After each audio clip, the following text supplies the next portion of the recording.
We got us another digital one this time, so you know what that means. We're going to write down exactly what it was. Lego Star Wars. I'm just gonna put EP7 because I don't feel like typing The Force Awakens. So there you go. This was the final Lego game I had on my backlog that I needed to complete, and so I did. I ended up collecting the digital version of this game, the deluxe edition, which came with all of the DLC and the exclusive DLC that you could only collect with the deluxe edition, which comes with the season pass, DLCs and all that stuff besides. What comes in this pack is... I've lost count. I've lost track of exactly what it is. But there are 4 DLC missions with their own packs of characters that are included into it. And these 4 DLC story packs complement the actual story.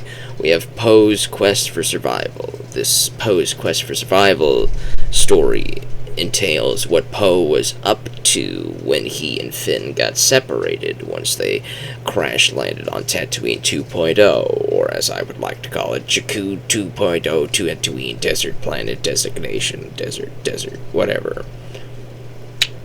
The other one we have is the Kylo Ren point of view DLC mission when he attacked the Not Cantina planets with the whatever that lady was, the big goggles, Maz's whatever planet castle place. When Kylo Ren goes there to blow things up, that you get to play that level again from his point of view. And then we get the Phantom Limb DLC. The Phantom Limb DLC covers 3PO and a bunch of droids as they get stranded on this planet. And they have to escape, and hilariously, one by one, all of the droids are destroyed. Which is funny that they could do that in a child-friendly Lego game, probably because they're robots and they're not people, so they could blow robots up and nobody gives a crap, apparently. It felt like a horror movie at times, going like, well, these guys are dropping like flies! And apparently 3PO is the only one who makes it off the planet alive. Because he's not really alive, he's a robot. Yeah, whatever. The 4th one.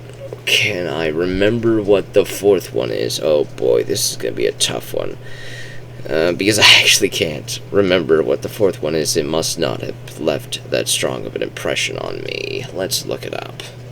And we're back from our cursory search. The 4th DLC mission is apparently Escape from Starkiller Base. For some reason I thought that was actually included in the base game, because it just felt like a base game bonus side mission, but there you go. Escape from Starkiller Base takes place at the same time as Poe and his raid of X-Wing pilots come to raid Starkiller Base to blow it up. Two of the X-Wings end up crashing. 2 of the surviving pilots have to team up to escape the planet as it's blowing up. That's the story of that DLC mission, and you get a bunch of characters in that pack as well. The characters that come into these 4 packs are not exactly memorable in any way. You get a couple stormtroopers, you get some droids, you get some interesting designs. You get 3PO with both his gold arms back, so that's one thing there. There's no Jedi or Sith characters that are included in these 4 DLC missions, but there are a bunch that are included in the other character packs. One of them being, I believe this was an exclusive only if you got the Deluxe Edition or the Season Pass. I could be mistaken about that. It might just be the Deluxe Edition. The DLC in question is called the Jedi Pack. The Jedi Pack includes all of the Clone Wars era Jedi Masters, from Master Windu, Ki-Adi-Mundi, Plo Koon, Kit Fisto, and all the ones that you remember that were in the base game in the Complete Saga edition that I ended up showing off a couple weeks ago, or a couple months, who knows how long ago I showed that game off on this video in a video. But in that game, they were all in the base game, so basically this DLC pack includes all of them back into the base game. And it makes sense not to have Clone Wars era characters in a movie taking place during the sequel era, so that makes sense. There's a DLC pack that gives you Hoth characters, all the characters that were on Hoth. Basically Han, Luke, and Leia in their Hoth outfits. It's pointless to me personally, because it's just a bunch of reskins and different outfits. There's nothing really to do with it. The Jedi pack, though, that was a very useful one. There's a droid pack that gets you General Grievous. So for General Grievous alone, that droid pack is a very good pack. There is a Clone Wars or Rebels character pack, which does include a bunch of Sith and Jedi characters. It gives you Darth Maul with his dual swords, dual sabers, or whatever. You get Asajj Ventress, Savage Opress, one of the Night Mother characters or whatever. And then you get Ahsoka Tano and a bunch of those guys and her crew. You get a bunch of good stuff in those other two character packs. So it's pretty decent. It's a solid roster. And while I would admit that there's a bunch of redundancies, I could count at least up to 50 redundant characters that you could have cut entirely from the game because they serve absolutely no purpose whatsoever.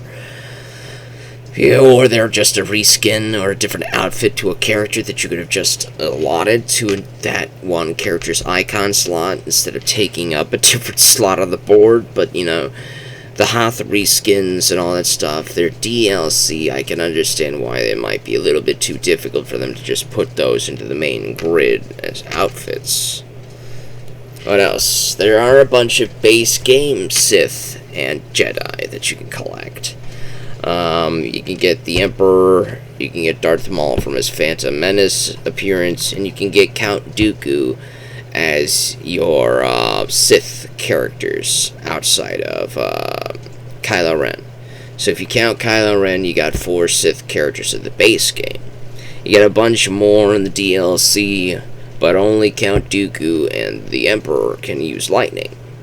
Once you unlock those two characters to be able to use, you can create your own character and give them either Count Dooku's lightsaber or the Emperor's lightsaber. Give them one of those two weapons, and they'll be able to use Force Lightning as well. Personally, I prefer to give them the Emperor's, but if you give them the Emperor's lightsaber, you can only jump once. If you give them Dooku's, you can at least get a double jump in there from time to time. But Dooku, another good thing that I really liked that they did update, because from what I noticed in what little I played of the complete saga, mainly because of the lack of variety with characters, everybody had a basic moveset, and it was a PS2 era game, so I can't fault it for that.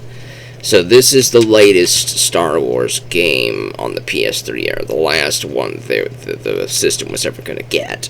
So it had to be the best and most polished of the 3 Star Wars games that the PS3 got. So the lightsabers, each and every single colored lightsaber has a different moveset connotated to it. The green lightsaber gives you a different moveset, the blue one gives you a different moveset, the purple one gives you a different moveset, there's a pink one that you could give to created characters, there's a white one you can give to created characters, there's a yellow one you can give to created characters. So there's a bunch of colored lightsabers in the game. And it does make making a created character feel worthwhile. Because if you make a created character with a different colored lightsaber than anybody else has in the game, because in the base game, counting all the DLC characters that I picked up, which is all the DLC packs available for the PS3 thanks to the Deluxe Edition, you would get a blue lightsaber, a green lightsaber, and a Sith red lightsaber, and the Windu's purple lightsaber. Oh, and you do get the dual-wielding lightsaber characters. Ahsoka has her own unique moveset with dual-wielding. She wields them backhandedly. What else? You do get dual-wielding Sith sabers in Darth Maul and Asajj Ventress. Yeah, that's it. You get dual-wielding with those three characters rather. So that's fine. That's fine. But outside of that, you can't pick a dual-wielding and created character, sadly. But outside of that, in the single-wielding lightsaber colors, you get the 4 colors, basically. Ahsoka does wield 2 white lightsabers, but her moveset is not the same as giving a created character a single white lightsaber. If any of that makes sense. But yeah, you get 4 different lightsaber movesets in the base game. If you create a character, you give a yellow one, a pink one, or a white one. So that's 3 extra created characters with 3 different colored lightsabers for 3 different move sets. So that's pretty cool. The only thing I didn't like, I thought that was a little bit of bad taste, was that they didn't give you a sequel trilogy Luke to use. The only Luke available in the base game is Episode 6's Luke and Episode 4's Luke. Episode 4's Luke is the one with the Star Trooper, the Stormtrooper's outfit, and they do give you his Tatooine outfit as well. So there's 2 different types of Lukes that just use a blaster. You can't use the lightsaber in those 2 outfits. Then there's his Episode 6 Luke form. The Episode 6 Luke has the lightsaber. It's his most iconic appearance. You will recognize it immediately. But yeah, Luke doesn't do... I don't know where I was going with that train of thought. Let's see if I can try to get back on track here. Gameplay. Gameplay is the most polished. This is the most polished Star Wars game, Lego Star Wars game you're gonna find, at least according to my opinion.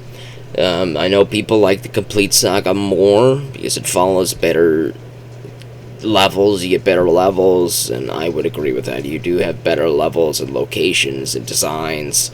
The vehicle levels are more or less the same, though there are some pretty revamped ways to play the vehicle levels in Episode 7, this one.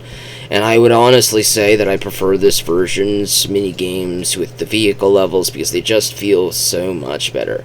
There is one thing that I really friggin' hate in this game with the vehicle levels. There's 2 types of vehicles levels. Alright, there's 2 types. There is a streamlined, go down a linear aisle and then the level's done. And then there's the big bowl battle arena where you can fly one way and turn around and go the other way and all that stuff. And the battle arena area type of starfighter levels, those are fine, I love those.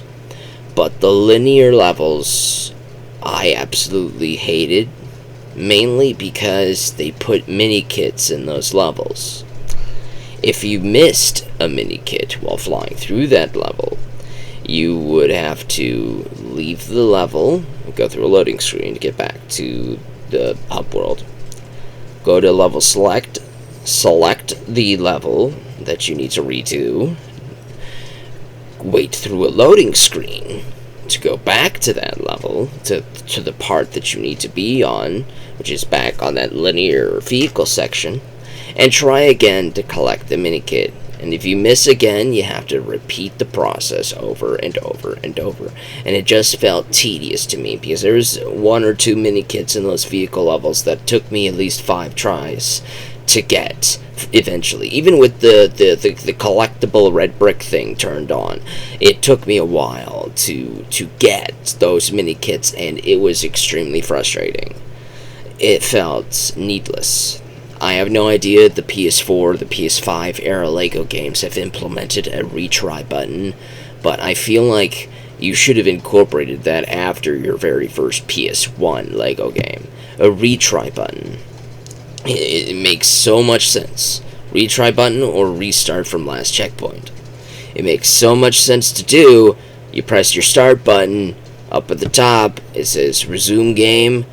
Below that option you would have restart level, You can go below that and say restart from last checkpoint. You click the restart from last checkpoint. If you're doing this linear vehicle mission and you miss the mini kit, you just restart the vehicle mission without having to go through these 5 other friggin' steps just to get back to where you were, just to try to get the friggin' mini kit again. And that pisses me off that I had to keep doing that. And that was a problem in so many previous LEGO games. They just have not learned to fix that. I don't know why. I don't know why they don't put a retry button in. So many other games do it. I don't know why they won't. Why won't they put one in? It makes too much sense to do so. But I digress. The retry button is a pet peeve of mine. They should have added it in a long time ago. If they've added it in like by DC Supervillains or Marvel Superheroes 2 or the Incredibles game or even the latest Skywalker saga, if they've added it in by then, fine. I still think that they should have added it in a long time ago, but if it's been added in at all, then good for them. I'll just have to get around to getting to those games eventually to enjoy the retry button. Now, in terms of collectibles, it's very fun, but the open worldiness is not as satisfying as it would be in other games like LEGO Lord of the Rings, or admittedly Marvel Avengers, Marvel Superheroes, and Gotham City and Batman 2. Is it better than Batman 3's Hub Worlds? I'd say there might be more or less on the same page, but since I recognized more areas and have more nostalgia love for all the locations in Batman 3, I would probably put Batman 3's Hub Worlds above Star Wars Episode 7, just because I really loved the Hall of Justice. I'd love to see that. I loved exploring the Hall of Justice. I loved exploring the Batcave, the set of the 60s Batman show, and hearing that theme. It was just a good time all around, even though it's just not as good as exploring Gotham City. To me, Gotham City is in either first or second place. It is tied with Middle-earth and Lord of the Rings, LEGO Lord of the Rings. The reason why they're teetering, Lord of the Rings would have been on top, but I don't know. I just felt like after the first movie's locations, like as soon as you get to Lothlorien, I felt like Rohan and Gondor and Isengard, they just felt way too condensed. They felt way too condensed. Those were massive areas, and they felt like they were smaller than the Bree area. Bree felt bigger than Rohan, and Rohan is supposed to be massive! At least compared to Bree region. At least like the regions that they explored in the movies, you know, since these games were following the movies, it would make sense that the streamline from Hobbiton to Bree to Rivendell would feel as it did, because those were the locations they visited in the movie. However, Rohan, as they visited it in the movie, was supposed to be pretty big last time I checked, and it just didn't look too big. It just looked very small. And Gondor, oh gosh, don't get me started on that. Don't get me started going into Lord of the Rings and Batman. Don't get me started on that. We're on Hub Worlds in Star Wars Episode 7. And the Hub Worlds, I think they're like 4, maybe 4. You get to explore the Falcon, which is fine. I have no problems with exploring the Falcon. The Falcon was fine. You get to explore the ruins of Maz's castle. It's okay. You get to explore Jakku, which, honestly, if it was any bigger than it was, I probably would have been upset. So it was perfect size. And then you get to explore Starkiller Base, which was also, admittedly, perfectly sized. So, and then you get to explore the Rebel Alliance's base, which also is decently sized. I think my problem is that they are all separated by a lengthy loading screen. You can't just seamlessly enter place to place, which you could in LEGO Lord of the Rings. I think Lord of the Rings, you just explore all of Middle Earth as you would like on foot, or you could just fast travel and wade through a loading screen as you would desire, whichever one you choose to do. And of course, with Manhattan and with Gotham City, you get the whole big city to explore however you like. So with this, it's more like Batman 3, like I said. You have to open up your little map, you have to select the planet that you want to go to, wait for the loading screen. You get like 1 or 2 loading screens to get to the planet, and then you get to explore the planet, do whatever you want there. Then you have to open up your planet, select again. Select this planet to go through a loading screen. It was just a lot of loading screens that just bothered the heck out of me. Now what else? We got a bunch of bonus stories, because this is just one movie's storyline, which means we got a lot to do here. You got 12 missions in the base game, the base story, the main story. I think it's 12 story missions, which covers just a single movie. And then you get about 5 or 6 bonus missions that cover events that took place before the opening of episode 7, which I honestly found to be really cool. Alright, according to this list here, we have Poe to the Rescue, which is basically Poe infiltrating a First Order starship that has taken Admiral Akbar captive, and he has to go rescue Akbar, and that was a pretty fun level.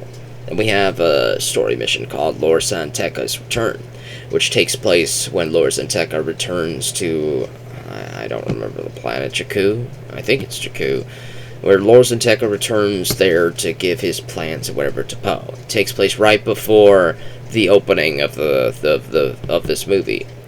So that's a pretty good one. Then we got Rathtar Hunting, which takes place with Han Solo and his team as they're hunting Rathars, basically before he got the Rathars on his ship to smuggle them. Then we have a level called the Crimson Corsair, which we get to use the Crimson Corsair in his adventures before he shows up in Maz's castle. Trouble Over Tall has, I believe, I'm trying to remember what Trouble Over Tall actually is, What was this place? Captain Phasma, you get to use Phasma to do something. Well, I guess it was a forgettable mission, I can't remember it. And then you got Ottogen Assault. Ottogen Assault was Kylo Ren and Phasma going to a Resistance planet to mess it up, basically, and it was pretty fun. And all of these story missions that I just mentioned take place before the actual events of the main movie, so you get to get more context on what's going on what's happening. And a couple of the DLC missions also take place before or during, from a different point of view. Phantom Limit takes place before the movie begins, and then we have Poe's Quest for Survival taking place during Finn's adventures. First Order Siege of Takodana from Kylo Ren's point of view instead of from Rey's. Escape from Starkiller Base from one of Poe's pilot's point of views instead of from Rey's. So it just basically gives you more of the movie and a better experience overall, at least in my opinion. I thought that the story missions were perfectly serviceable. I thought they gave the movie enough credit to just explore what we were going on. And honestly, if you I have to return to the Star Wars movie review retrospective eventually. I'm just going to give you a brief opinion on what I think about Episode 7. I think it's fine. I had no problems with the first 2 acts, or the first 3/4 of the movie. My main problems with The Force Awakens were making Rey the one who was the Force sensitive, making Rey the one who would be the random Jedi person. I if you ask me, in my personal opinion, and from the point of view that this game is giving you, if you played this game, I would not fault you for thinking that Finn was the main character, because that's what I thought too when I played the game, that they were giving the game to Finn, that they were making him the main character, they were giving him the main focus, and it was only until the final level that Rey just comes in and steals the lightsaber from Finn and takes over to meet Fierce Kylo for no reason. But that's what happens in the movie too. You get a lot of Finn. You get a lot of Finn who you get the feeling that he's the main character. You get the feeling that the whole point of view of that whole movie was from Finn's point of view, right? And that Rey was just going to replace Han Solo after he dies. So Finn would be the Luke and Rey would be the Han Solo archetypes. And I thought that would have been perfect to me, honestly. It was be a perfect parallel, yet at the same time a little swap. Because Rey would be the one on the desert planet who ends up being the Han Solo, and Finn would be the one out there as a space mongrel who ends up being the Luke character instead of the Han Solo. And it was perfect. I loved it. I loved that type of the swappy swap. But no, they decided to make Rey the Luke Skywalker archetype, which I just think was a bad take. I would have been fine keeping her as the gearhead type of character who always flies the pilots and does all that good stuff, right? I thought that would have been perfect for her to be the pupil of Han Solo instead of the pupil of Luke Skywalker. They ended up making her everything. By the final movie, they ended up making her the everybody. She was so good at being Han Solo, she was so good at being Luke, she was so good at being Leia, she was so good at being everybody, that the other archetype characters didn't have time to be the archetypes that their characters were to be archetypes of. Finn and Poe were just standing there, doing nothing all throughout episode 9, just making quips and making garbles, and Poe getting to lead the Fred. Poe became Fred Jones in the 9th movie. He became Fred. He piloted the places. He made the plans. He was standing in the background with a bland-ass character doing nothing, and Rey was doing everything. And I thought that was a bad take. I really did. Making one character have all of the tropes leaves nothing for your other characters. If you're going to have an ensemble cast, you have to have each character serve a purpose. And Finn ended up not serving any purpose because you took his purpose and gave it to Rey! Which is why I liked the first episode of the sequel trilogy. Because it felt like they were giving Finn something to do. It felt like they were giving Poe a character as well. Poe had maybe 3 or 4 levels from his point of view, across the DLC, across the bonus missions, and from the main story missions. Poe had plenty to do. You had a lot of stuff for Finn. You had quite a few levels for Rey. It was very evenly spaced out. All 3 characters felt like they had their own agency. They felt like they had their own purpose. They felt like they had their own point to exist. Poe had that archetype of a space scoundrel like Han Solo, but they also gave him a little bit of Lando, to my opinion. So if he feels like that type of character trope, Finn had a lot of Luke Skywalker in him, so he felt like he could have played the Luke Skywalker trope. And then we had a lot of stuff with Rey, given the Han Solo archetype. So she had the Han. You could have split it up a little bit more and gave them each some agency and uniqueness. Because when you look at the original trilogy, Luke would not have done anything without Han Solo's help and without Leia's help. Both of those characters were vital. They were detrimental to the plot. They needed to exist for Luke to get what he needed to get done. And the same thing is Han would not have survived the original trilogy without Luke and Leia's help. Leia would not have won her excursion against the Empire without Han and Luke's help. All 3 characters formed a triumvirate of uniqueness that relied on the other 2 in order to do, And I like that this game, and for the most part, the 7th movie tried to do that. They tried to give Finn and Poe their own agency, their own characters, especially Finn. The episode 7 was a really strong introduction for Finn, and I immediately latched onto that character. That was a great character. That was a really good character. He may not be as good as Luke, in my opinion, mainly because I just really liked Luke's journey.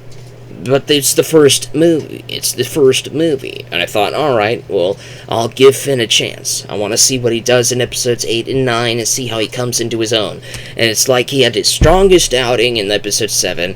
He was relegated to a side story in episode 8. And he does nothing in episode 9! And I felt like that was an insult to the character. That was an insult to a character that you had a really strong opening for. So at least I'm glad that this game gave Finn what he deserves. He has his own little minifigure where he gets to use the lightsaber. And he gets to keep that lightsaber for half the game, basically. He gets to use it throughout all sorts of obstacles. He has to use the lightsaber to go through obstacles. He gets to fight with the lightsaber, and he gets to use his blaster at the same time. The only thing he can't use is the Force, but then again, Rey can't use the Force in this game either. She does have a minifig character at the final level where she gets to use the lightsaber as well, and she can't use the Force either. So, but she does get to use the blaster and the lightsaber. So both characters end up serving both the same thing at the end of the game, which I do feel is kind of detriment. It does feel a little bit painful, because at the end of the game, both characters feel like the same character. You have to have some uniqueness about it. Give Finn some things that only he can do. Give Rey some things that only she can do.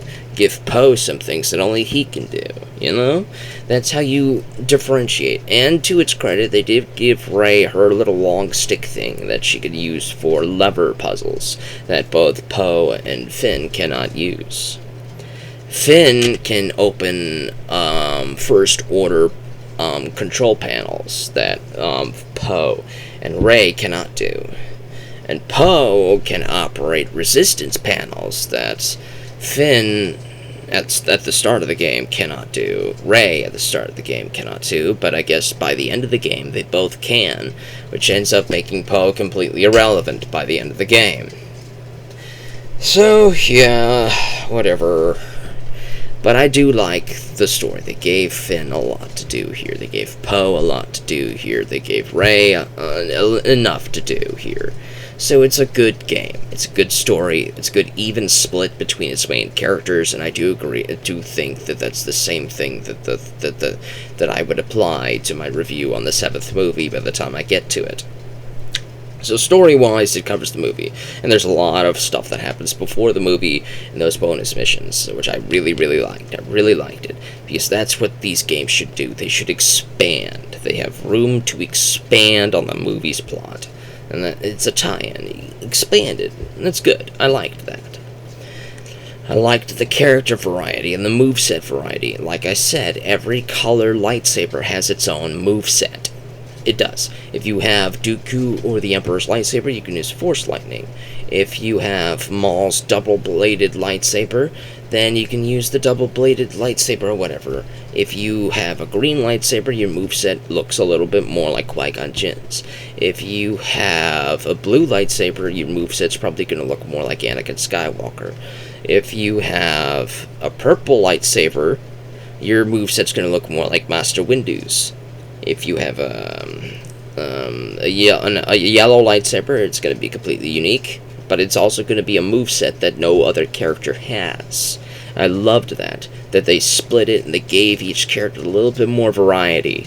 Everybody's got a little bit more variety, but they do still suffer from a lot of characters being copy-pasted, because over half the cast has a blaster, and the blaster just goes pew, pew, pew, pew, pew. That's all the blaster does. And admittedly, there's a lot of people that just fire a blaster and serve no purpose, which is why I found myself using Jedi characters and Sith characters for the bulk of the game. They were just better and more fun to use. And also, since there's only one level where you can use Force users, which is the prequel level that takes place during Episode 6, the Battle of Endor, the prequel level to the Episode 7, where you get to use Luke Skywalker, Episode 6, and Darth Vader. You both are playable characters, and they both become unlocked as soon as you finish the prequel level. But they are not playable during the main story. You have to finish all the main story missions, all of them at least once, before you could use a Force user. Which means that they do give you a little bit more of a New Game Plus feel to it. So if you're going for 100% completion, there's a lot of stuff you cannot do, because every level has something that you need a Force user to operate that thing for. So you're going to have to come back in free play mode to select a Force user to do whatever you need to do, which is very good. The only things I have a problem with, like I said, the linear ship battles are garbage. You need a retry button. You need a retry button in your menus. You need one. What else can I talk about gameplay-wise? I think that's all that I can cover. We're at 35 minutes in. Yeah, give this a shot. If you ended up with a lukewarm reception to the sequel trilogy, but you want to give it another chance without paying attention to episodes 8 and 9, that, yeah, definitely give this game a chance. Or just give the Skywalker Saga a chance, because the Skywalker Saga is the latest game and probably has the latest mechanics and more variety. I just haven't gotten to it yet, so I can't speak for that game. But if you want to give this one a shot out of the 3 Star Wars PS3 era games, which are the Complete Saga, Episode 3, and Force Awakens. I have not gotten to Episode 3 yet. I do plan to eventually. But between this game and the Complete Saga, I would only play the Complete Saga to replay the story missions, just to enjoy the levels again. I would not replay it for its gameplay. I would not replay it for its lack of quality control, quality of life controls, and abilities of things to do in its game. Because, like I said, in free play mode in the Complete Saga, you cannot hold down the triangle button to bring up the character select menu. You cannot do that in free play mode in the Complete Saga. It wasn't allowed. So you could only select which character you wanted at the start of the level. And admittedly, the game will select characters that you need to collect everything in that level at the start automatically for you. But if you wanted to just pick whoever you wanted, you couldn't do that, which is sad. Though, from what I can tell, the AT-AT walkers from Episode 3 that you see in Episode 3, the little things they get to roll the ball with the little barrier and they fire things and all that stuff, they're playable in the Complete Saga edition on PS3. They're playable in that game. But they are not playable in Episode 7. I don't know if they're in Lego Star Wars 3. They might be, but they're not in Episode 7, sadly. But almost every other character, every other major character that I thought was vital or important in the Complete Saga does eventually make its way onto Episode 7, either in the base game or as regrettably DLC. I'm gonna be a little bit nicer to the DLC in this game, at least because they have a deluxe edition. A deluxe edition basically means you just purchase one game and you get all the DLC. You don't gotta just buy the base game and then go onto the store and select each DLC and buy them all individually, or just grab a season pass and wait, all that garbage. You can just grab one version of the game and you get everything in that game. So that's what I recommend you do if you find this. Get the deluxe edition. It's probably going to be worth your time. If you're a Lego fan, Lego game fan, it's going to be worth your time. It's going to be a playable experience. You may not like it as much as Complete Saga to you, but to me, I like it more than the Complete Saga, at least in terms of gameplay and mechanics, because they are far superior. But yeah, give it a shot.